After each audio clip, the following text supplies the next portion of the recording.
friends, and you are watching Weekend at 5 with me, Navdeep Kaur. Today, we have a special guest in our show, an immigration expert, Madhu Behl from Immigration Consultant Limited. She will talk to us about how immigration is gearing up for the one of residency, the challenges that immigration might face, and how people should prepare themselves for the second phase of the one of residency. Welcome to the show, Madhu. How are you? I'm good, Navdeep. How are you? Very well. Mother, to begin with, you must be very busy these days with the queries that are coming since phase two is just round the corner. Yeah, just preparing up the paperwork at the moment. So yeah, I'm excited. Right. So tell me, phase one is still going on the processing. How have you seen immigration doing the processing of phase one so far? It's still slow and steady approach. If you look at the number of applications approved, from December till now, it's been a long time. They have only processed around 1/3 of application at the moment. So they still need to process around 8,000 applications by end of February if they want, to clear the backlog for phase two and get prepared for phase two. Yeah. So, if you look at the current data, around 12,800 applications were there. And from them, around 4,400 have been processed till the end of January, till 30th of January. So still around 8,000 left for them to process by February. Yeah. If they want to clear the backlog. Right. And now since you're talking about now phase two is just around the corner, and then immigration would expect around 90,000, more than 90,000 applications. So do you think immigration has all the right setup? Because I assume there will be new online system for the applicants in phase two. Well, this new online enhancement system is not for the phase two. They've just launched it on 31st of January for the visitor visa application. But all what they have did is only for the medicals that can be lodged through the online enhancement medical system.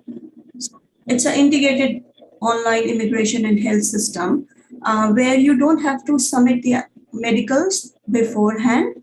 If it's required, they will be asked later.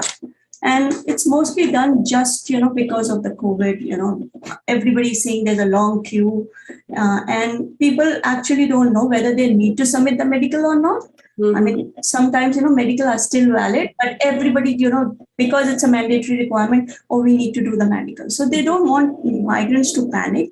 That's why they have, just integrated this health system on the new enhancement online thing, just to assure migrants that if your medical is required, we will ask for it later. Right. So that otherwise, medical is always a mandatory requirement. Right. Even now, it will be asked if you need it. So it's not like people can waive off the medical requirement.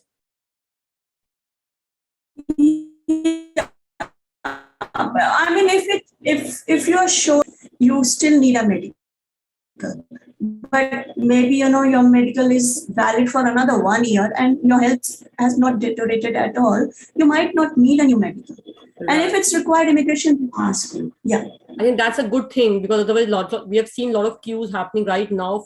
Yes. They just want to reduce the panic in migrants, and obviously they want to keep the public also safe. So these queues in the recent Omicron outbreak is not good. People queuing up online, and then we have limited panel providers. If you look at the numbers as well, so they can't process each and every application. Right. If everybody panic, and if there are 3 months waiting time period or 6-week waiting time period, migrants are also panicked that they won't be able to submit the application on time. So they're giving you an opportunity to launch the application, and then you can submit your health later if it's required. Right. I think that should be relief for a lot of migrants. Okay, moving on, Madhu, the thing is that talk about police certificates. Now we know that you don't need it from your home country, but New Zealand police does send the police clearance to Immigration New Zealand.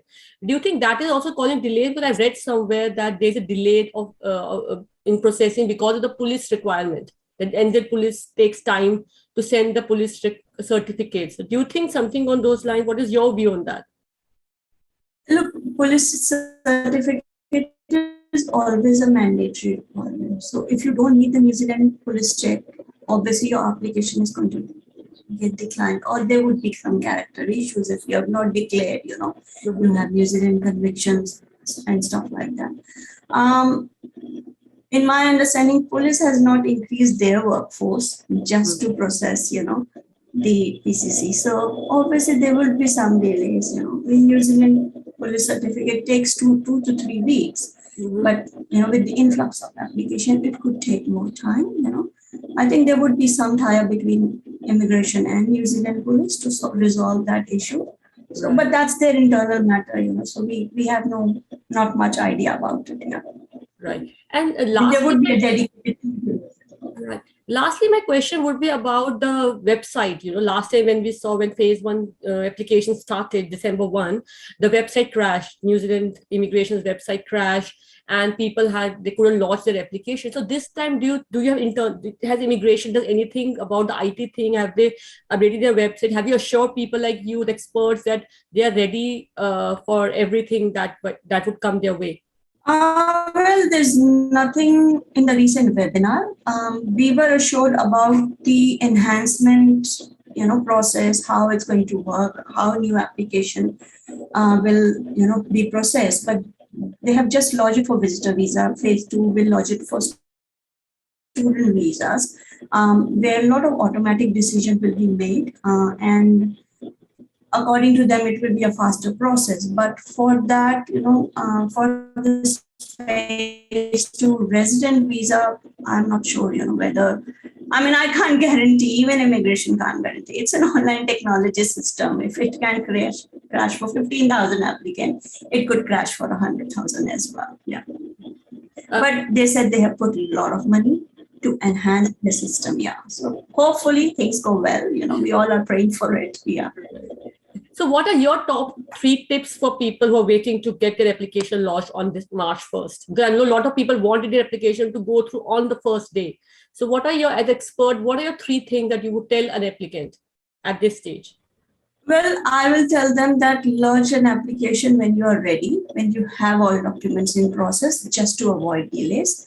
It's not that if you launch your application on first day, it's going to get processed faster. Because obviously the allocation process is there. So, just to give you an idea, if there are 1 to 10 applicants to a specific person, and then 20 to 30 applicants to a second person. So even if you lodge your application as 100 applicant, you still be the first for that person. Right. So, there shouldn't be any rush to process the application. Obviously, they're going to process all the applications. Mm-hmm. I've seen some of the clients who lodged their application on 2nd December. They are still waiting for the decision. Mm-hmm. And those who have submitted, in the end of December, they got the decision. So, right. There is no hard and fast rule that if you lodge it on first day, you're going to get it earlier, Mm-hmm. It's not first come, first serve basis. It's just that it should be decision ready. So you should submit the right documentation according to your eligibility. So if you are settled, scarce, or skill list, so documentation should be proper. Declare each and everything. If you have convictions, declare them. That will not delay, your application processing. And if it's decision ready, it's easy to make, the decision for the case officer also. Right. Faster. Yeah. Right.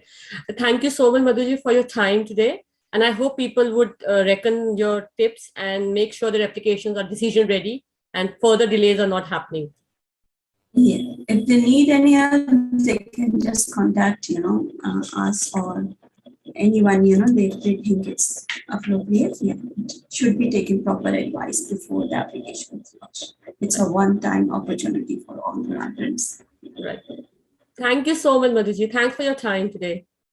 Thank you, dear. Bye. Take care.